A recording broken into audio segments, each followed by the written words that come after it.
I first heard about the village on a rainy night in a roadside cafe. It's the kind of place where the walls are stained with years of cigarette smoke, and the air carries stories that should never be repeated. I was halfway through a bitter cup of tea when an old man sat across from me. His face was lined like dried riverbeds, and his eyes, they seemed to carry the weight of 1,000 untold tales. "You're not from around here," he said, his voice rough like gravel being ground underfoot. I nodded, pulling my jacket tighter. "I'm passing through," I replied, heading toward the mountains. "Heard there are villages up there, untouched by time." The old man chuckled, but there was no warmth in it. Untouched by time. You don't know the half of it. Some places are forgotten for a reason, traveler. Once you enter, you'll never leave the same. I raised an eyebrow, curiosity piqued. "What do you mean?" He leaned closer, lowering his voice to a whisper. "There's a village deep in the hills. No one goes there anymore. Time itself stopped long ago. Those who wander in, either they never return, or they come back." Wrong. I should have laughed it off. But something about the way his hands trembled as he spoke made my stomach tighten. "What's the name of this village?" I asked. The man shook his head. "Names have power. Best not to speak it aloud. Forget you heard of it, boy, for your own sake." But forgetting wasn't something I was good at. I had spent years chasing legends, documenting forgotten places for my travel journal. The more I was told to stay away, the stronger the pull became. That night, as I lay in a dimly lit guest house, I stared at the ceiling and thought about the man's words. A village where time had stopped. Was it just another folktale told to spook outsiders? Or was there something real waiting in those hills? By morning, my decision was made. I packed my bag, slung my camera around my neck, and set off toward the mountains. The first leg of the journey was easy rolling hills, thick green forests, and paths well trodden by farmers. But as the hours passed, the terrain grew wilder. The trail narrowed, swallowed by creeping vines and roots that twisted like skeletal fingers. I stopped in a nearby hamlet for supplies, hoping for directions. When I asked about the village, the shopkeeper's cheerful expression vanished instantly. "Don't go there," she said firmly, refusing to meet my gaze. "That place is cursed. Even the birds won't fly above it." "I only want to see it," I pressed. Her eyes hardened. "See it. People who go looking for that place don't come back. Leave it alone, traveler." By then, my curiosity had hardened into something closer to obsession. That evening, I left the hamlet behind and continued up the mountain path alone. The higher I climbed, the heavier the air seemed to grow, thick with a silence that felt unnatural, oppressive as the sun began to set. I caught my first glimpse of a taut cluster of rooftops peeking through the trees, shrouded in mist. I had found the village, and with every step closer, the world around me seemed to hold its breath. I stood at the edge of the village, my breath caught in my throat. A thin layer of mist clung to the ground, curling around my boots like ghostly fingers. The air was unnervingly still, heavy in a way that made even the smallest sound seem out of place. I took a tentative step forward. The first thing I noticed was the silence. Not the kind that comes naturally in isolated places, but a suffocating, unnatural quiet. No birdsong, no rustling of leaves, just a void where the sound of life should have been. The narrow dirt road led me deeper into the village.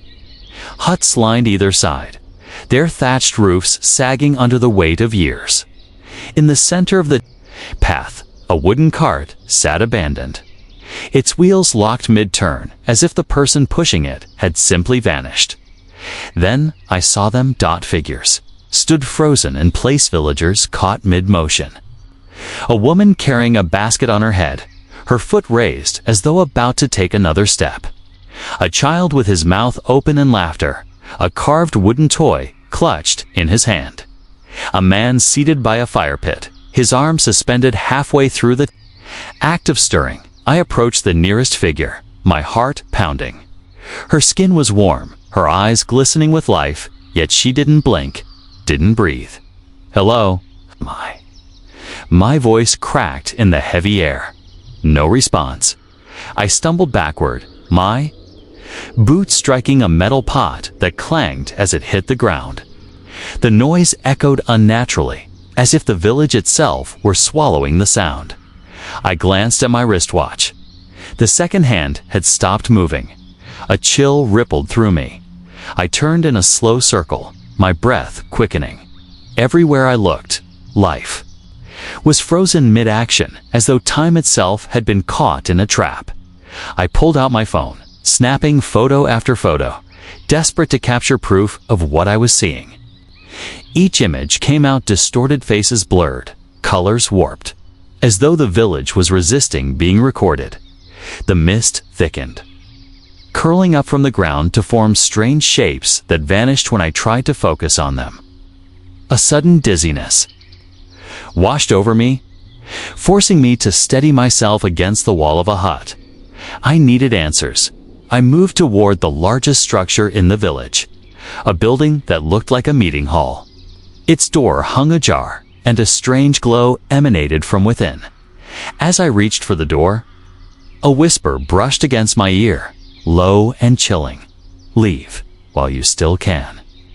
I spun around, but the street was empty, the frozen villagers unchanged.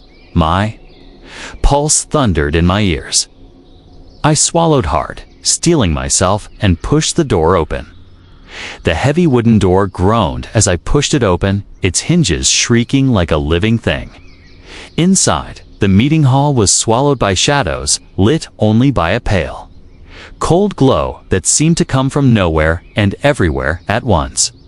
I stepped inside. The air thick with the smell of age dust, mold, and something metallic beneath it all, like dried blood. My flashlight beam cut through the darkness, landing on rows of wooden benches, each one occupied. Figures sat there, frozen like the villagers outside, their faces turned toward a podium at the front. Mouths half open, eyes glassy. They looked as though they were listening intently to a speech that had never ended. I swallowed hard and moved closer. On the podium lay an open book, its pages brittle and yellowed with time. My fingers trembled as I reached out to touch it.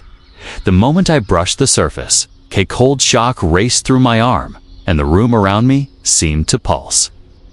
For the briefest second, the frozen villagers twitched as if something deep within them still lingered. I forced my attention to the book.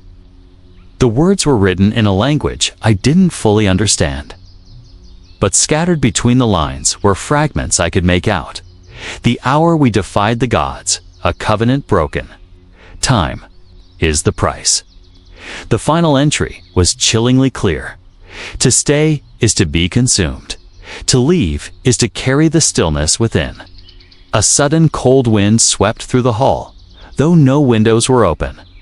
I stumbled back, the book slipping from my hands and falling to the floor with a muffled thud. That's when I noticed my reflection in a cracked mirror on the wall. My face stared back at me, but it wasn't right.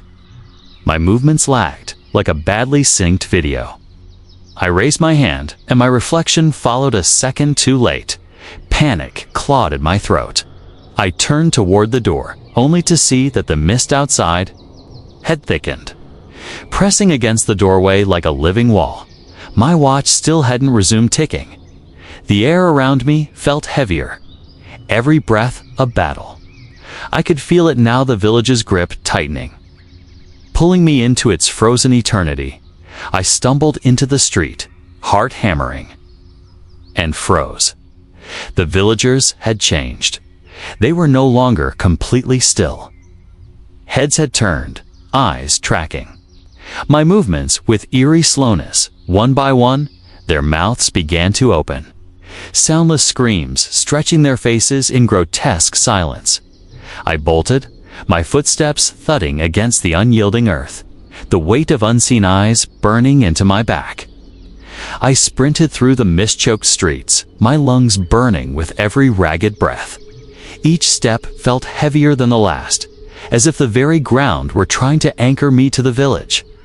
Behind me, the silent screams of the frozen villagers grew louder not in sound, but in presence.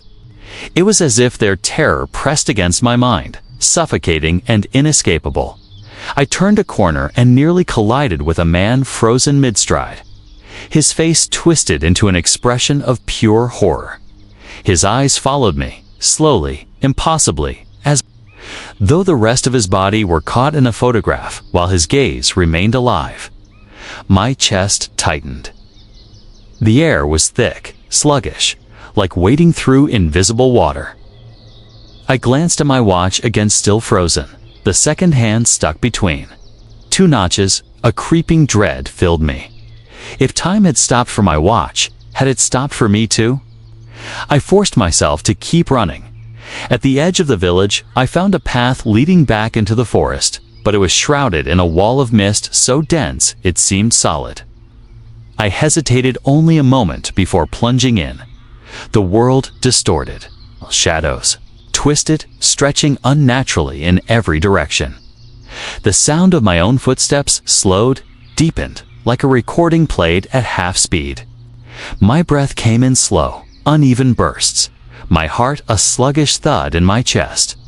A whisper cut through the fog, the same voice I had heard in the hall. "You cannot outrun time." I stumbled, crashing to my knees. My vision blurred, the edges of the world unraveling like frayed cloth. Through the haze, I saw them, the villagers, standing at the edge of the mist, their bodies still frozen, but their eyes burning with a strange, hungry light. Desperation surged through me. I forced myself up, every movement a battle, and pushed forward. The mist resisted like a living thing, tugging at my limbs, leeching the strength from my muscles. Then, just as my vision began to fade, I burst through. I collapsed on the forest floor, gasping, the mist thinning behind me. The oppressive stillness lifted, replaced by the rustling of leaves and the distant call of birds. For a long moment, I lay there, unable to move, the reality of what had just happened sinking in. I glanced at my watch. The second hand ticked once, then stopped again. A cold dread pooled in my stomach. Had I really escaped, or had something of the village come with me? I staggered to my feet and began the long trek back down the mountain, each tick of my watch or lack thereof reminding me that time was no longer something I could trust. I stumbled back into civilization at dawn, the rising sun washing the world in pale gold. People bustled around me, their movements too fast, too fluid, like the world was playing at double speed. My chest tightened as I tried to match their pace. Every blink felt delayed. Every sound arrived a fraction too late. As though I were always one step behind reality. At the first roadside cafe I found, I collapsed into a chair. The waitress approached with a polite smile, but when she looked into my eyes, her expression faltered. "Are you all right?" she asked. I opened my mouth to answer, but the words came out sluggish, my voice dragging through molasses. She flinched, as though my speech didn't quite match the movement of my lips.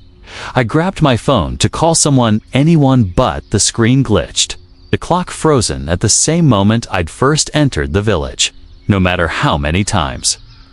I restarted it, the time refused to move forward.